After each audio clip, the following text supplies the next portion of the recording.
Les éditions Télème présentent un enregistrement intégral de La liseuse de visage de Sébastien Fitzek, lu par Olivier Valiante. À Regina Ziegler. Nous ne nous connaissons jamais vraiment et devenons du jour au lendemain un autre, meilleur ou pire.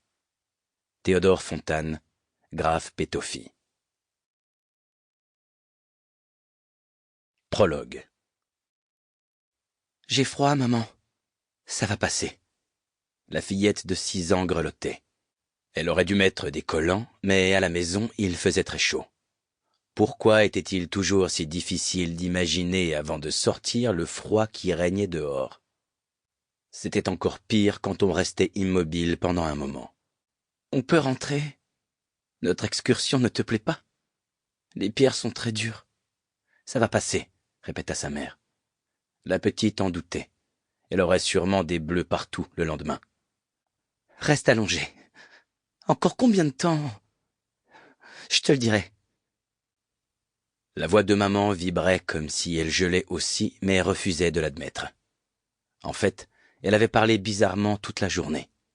Peut-être qu'elle était retournée à l'hôpital et y avait reçu de mauvaises nouvelles.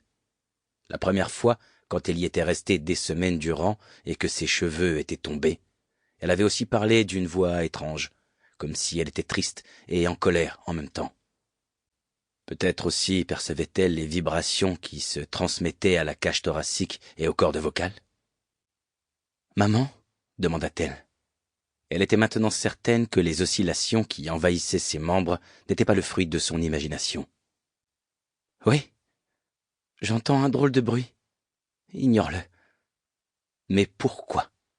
Il ne se passait rien depuis une demi-heure, à part que ses bras et ses jambes, engourdis par le froid, lui paraissaient de plus en plus détachés, comme étrangers à son corps.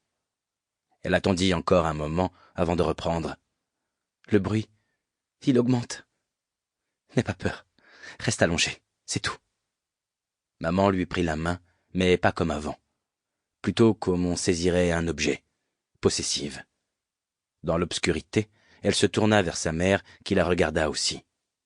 La lueur de la lune tombait dans les yeux de maman et elle crut y distinguer son propre reflet. En cet instant, la fillette n'aurait su dire de quoi elle avait le plus peur, de ce qu'elle voyait sur le visage de sa mère ou de ce qu'elle lui déclara. « N'oublie jamais une chose. »« Quoi, maman? »« Tu es sortie de moi, ma chère. » Sample complete. Ready to continue?